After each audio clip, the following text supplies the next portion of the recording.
নমস্কার বন্ধুরা, recipe of চয়েসে সবাইকে স্বাগত। বন্ধুরা, আশা করি সকলেই খুব ভালো আছেন, আমিও খুব ভালো আছি। আজ বন্ধুরা আপনাদের সাথে শেয়ার করব কড়াইশুঁটির কচুরি।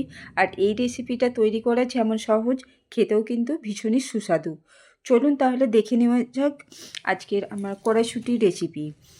আমি কড়াইশুঁটির রেসিপিটা শেয়ার করেছি, পরিবেশন করেছি আলুর দম দিয়ে।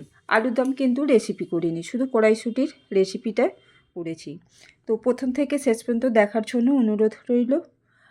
কড়াইশুঁটি নিয়েছি এখানে আমি, আমার প্রয়োজন মতো কড়াইশুঁটি নিয়েছি। কড়াইশুঁটিগুলো ভালো করে ধুয়ে জল ঝরিয়ে নিয়েছি। তার মধ্যে দিয়ে দিয়েছি একটু আদা। এখানে ইচ্ছে হলে কাঁচা লঙ্কা দিতে পারেন। আমি অল্প একটু 2 টেবিল চামচ মতো জল দিয়ে এটাকে পেস্ট করে নেব। পেস্ট করে নেওয়ার পর এবার আমি চলে যাব রান্নাঘরে। কড়া বসিয়ে দিয়েছি, কড়ার মধ্যে দিয়ে ওভেনে কড়া বসিয়ে দিয়েছি। কড়া গরম হয়ে গেছে। এবার আমি এর মধ্যে দিয়ে দিলাম 1 টেবিল চামচ গাওয়া ঘি। ঘি ভালোভাবে গরম হয়ে গেছে। এবার আমি দিয়ে দিলাম ছোটো চামচের 1 চামচ মৌরি। মৌরিটা দিয়ে তারপরে আমি কড়াইশুঁটির যে পেস্ট বানিয়েছিলাম সেটা দিয়ে দিয়েছি। আর দিয়ে দিলাম ছোটো চামচের 1 চামচ গরম মশলার গুঁড়ো। এই কচুরির যে পুরটাতে কিন্তু ইচ্ছে হলে একটু ঝাল দিতে পারেন, তবে আমি এখানে কোনো ঝাল ব্যবহার করব না। ওভেনে আঁচটা কিন্তু একেবারে লোতে রাখতে হবে। আর অনবরত এই মিশ্রণটাকে নাড়াচাড়া করতে হবে। তো নাড়াচাড়া করতে করতে আমি এর মধ্যে স্বাদ মতো লবণ দিয়ে দিলাম। লবণটা দিয়েও এটাকে খুব ভালো করে মিশিয়ে নেব। আর এই মিশ্রণটা কিন্তু খুব শক্ত করব না, আবার খুব পাতলাও করব না, মিডিয়ামে একটা রাখবো।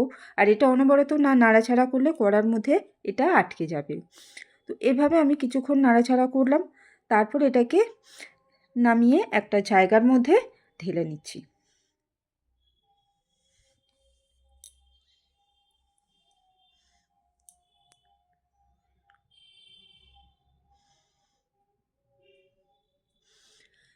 আমি যে জায়গার মধ্যে ময়দাটা মাখবো সেই জায়গার মধ্যে কিন্তু আমি এই মিশ্রণটা ঢেলে নিয়েছি।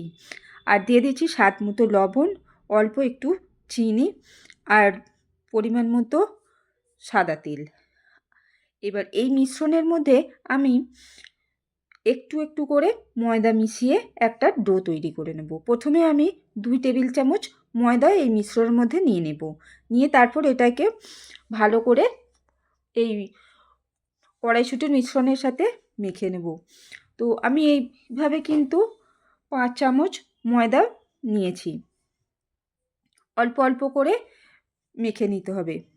অল্প অল্প করে মেখে আমি একটা সুন্দর একটা ডো বানিয়ে নেব।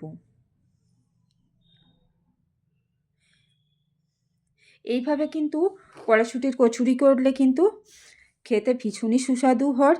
আর তৈরি করার ঝামেলাও কিন্তু খুব একটা থাকে না। পুর ভরলে পুর বেরিয়ে যাবে, ফেটে বেরিয়ে যাবে, সেরকম কিন্তু কোনো ভয় থাকে না। এইভাবে কিন্তু খুব সুন্দর করেই কিন্তু কচুরি তৈরি করে নেওয়া যায়।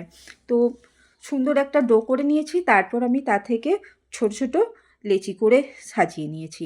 এবার আমি এগুলোকে দুটো দুটো করে বেলে তারপর ভেজে নেব। তো আবার আমি চলে গেলাম রান্নাঘরে। কড়ার মধ্যে দিয়ে দিয়েছি সাদা তেল, পরিমাণ মতো সাদা তেল দিয়েছি। তেল গরম হয়ে গেছে। এবার একটা একটা করে আমি এইভাবে সবগুলো ভেজে নেব। তারপর আমি আলুর দমের সাথে পরিবেশন করব। এই শীতকালে কিন্তু গরম গরম কচুরি আর আলুর দম খেতে কিন্তু ভীষণই ভালো লাগে।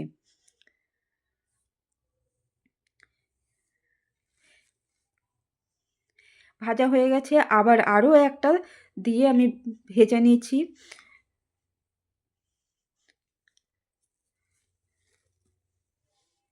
খুব সুন্দর ফুলে উঠেছে, দেখুন কি সুন্দর কড়াইশুঁটির কচুরি তৈরি হয়ে গেছে। আর এদিকে আমার আলুর দমও তৈরি করা হয়ে গেছে।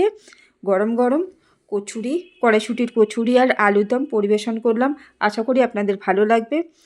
আবার দেখা হবে নতুন কোনো রেসিপি নিয়ে। ভালো থাকুন, সুস্থ থাকুন।